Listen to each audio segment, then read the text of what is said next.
Donc ça y est, on est en action de pêche, notre ligne est en place, on a amorcé. Je vais maintenant vous parler d'une chose importante, c'est la touche. À quel moment on va ferrer notre poisson? Eh bien c'est très simple. Tant que votre antenne n'est pas complètement dans l'eau, vous ne ferrez pas. Quand celle-ci est complètement dans l'eau, vous comptez une et seulement ce après vous ferrez. Il faut compter une seconde avant de ferrer votre poisson pour être sûr que celle-ci a bien, mis lèche on va dire, dans sa bouche pour pas aller grossièrement. Donc imaginons, je suis à fleur d'eau, j'ai mes touches, rien du tout. Mon bouchon s'enfonce, je compte une seconde et seulement après je ferre. Parce que souvent on a une touche et le bouchon il remonte. Il ne faut pas ferrer parce que là elle a recraché. Donc touche, le bouchon s'enfonce, vous comptez une seconde et ensuite vous ferrez. Pour les combats ensuite, je vais vous expliquer quand on aura fait notre premier poisson, mais il va falloir faire super attention au niveau des angles.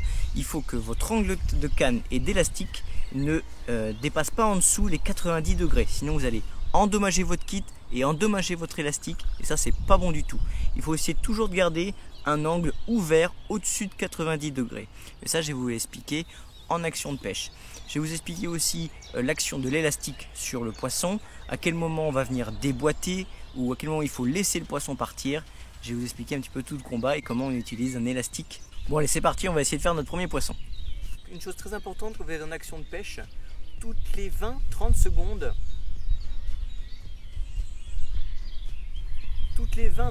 il faut que vous effectuiez ce qu'on appelle un aguichage.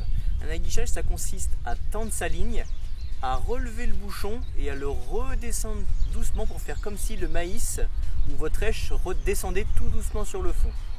C'est très important et ça va venir exciter le poisson et il va se dire tiens c'est un maïs ou une èche qui vient juste de tomber, je suis en sécurité, je peux venir la manger.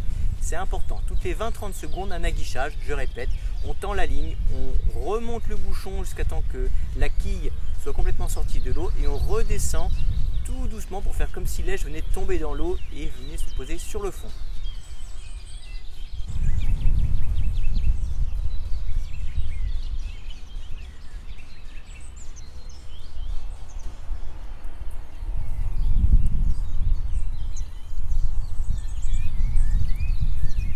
Hop là. Donc vous avez vu, ça a coulé. J'ai bien attendu une seconde et seulement après j'ai ferré. Donc là la carpe elle revient vers moi. Quand la carpe elle revient vers vous, c'est à ce moment là que vous pouvez ramener la canne pour éviter que l'angle ne dépasse 90 degrés et vous pouvez déboîter une fois qu'elle est au bord. Ici je fais très attention à mon angle. Voilà, je ne veux pas que mon angle dépasse les 90 degrés. Donc pour l'instant je ne touche pas au stripper, je laisse l'élastique faire son travail.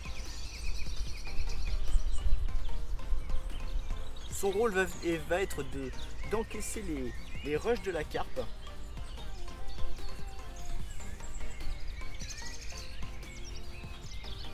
Voilà, vous voyez, l'élastique sort. Je laisse faire, je ne touche à rien pour l'instant. Je fais toujours attention à mon angle. Là la carpe elle revient, donc ce que je vais faire c'est que je vais prendre mon élastique et venir le tirer. Pour garder mon angle, je suis obligé de reculer mon kit.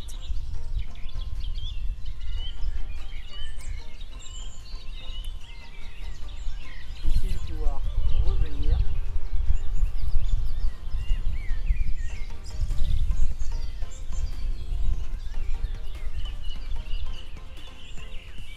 Voilà, et je laisse le poisson se fatiguer.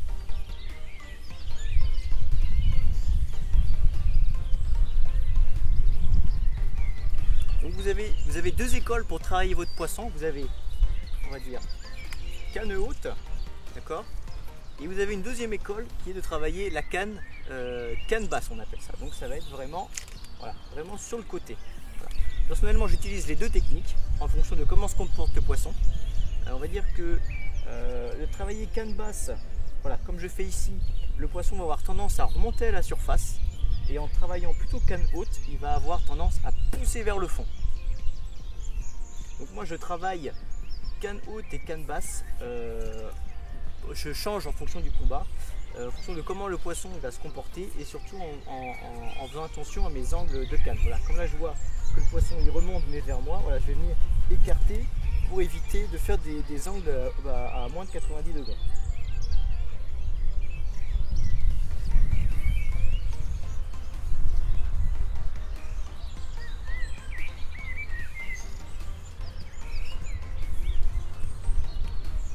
Ce qu'on va faire aussi, c'est que on va se dire qu'en général, quand on prend l'élastique, on va éviter de le redonner au poisson. D'accord ? Vu qu'on pêche sans ardillon, le but c'est d'éviter de détendre la ligne pour que la carpe puisse se décrocher. Donc on va toujours essayer de garder en tension la ligne. Et on va dire que quand on prend l'élastique, on évite de lui en redonner. Donc c'est pour ça qu'il faut aller tout doucement. Si vous sentez que le poisson il a encore du jus, vous ne prenez pas trop d'élastique. Et vous allez sentir quand le poisson il va être fatigué, il va remonter à la surface et vous allez pouvoir à ce moment-là récupérer de l'élastique, augmenter la tension pour ensuite venir pouvoir l'épuiser. Donc là, il est au bord, je fais attention à mes angles.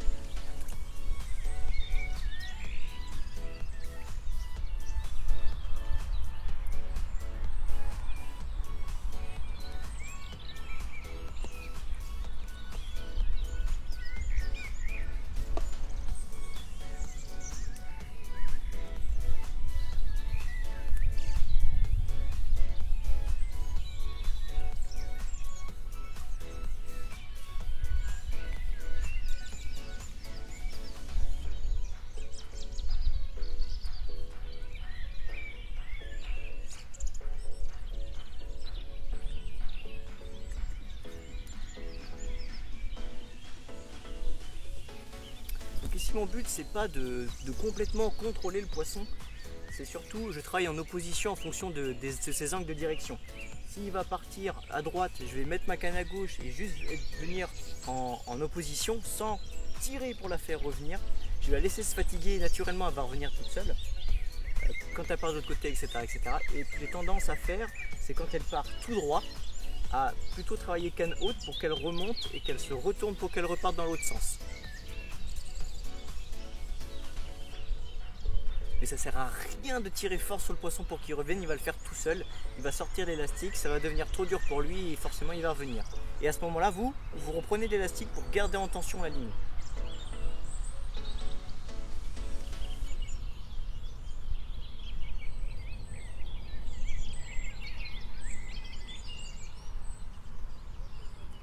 Vous voyez, je prends bien le temps de travailler mon poisson pour bien le fatiguer, pour que ce soit plus facile après la mise à l'épuisette et les manipulations hors de l'eau.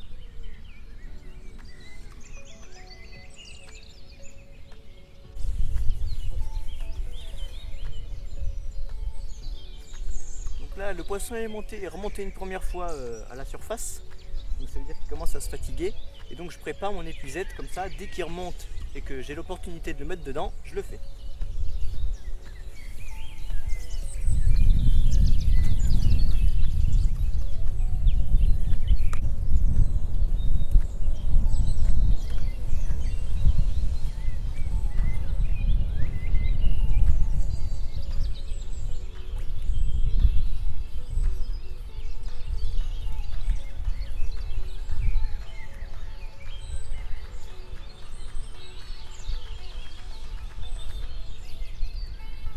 Voilà, allez remonter, je l'emmène à l'épuisette.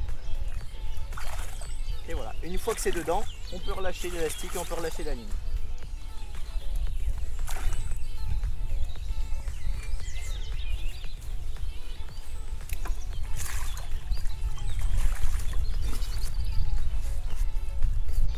Donc voilà, on vient de faire notre premier poisson.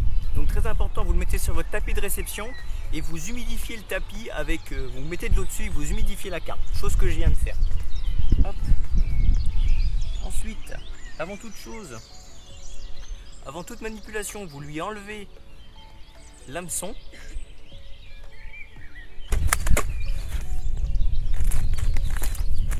Voilà. Ensuite, pour la manipulation du poisson, voilà ce qu'il faut faire. Donc, vous mettez la carpe face à vous, l'épine dorsale vers l'extérieur. Vous glissez votre main gauche sous son ventre et vous venez chercher la nageoire pectorale. D'accord? Une fois que c'est fait, vous pouvez renverser le poisson sur vous. Vous voyez ici, j'ai la nageoire pectorale entre mes doigts. Ensuite, avec votre main droite, vous venez chercher la nageoire au niveau de la queue et vous avez votre poisson en toute sécurité, prêt à faire des belles photos.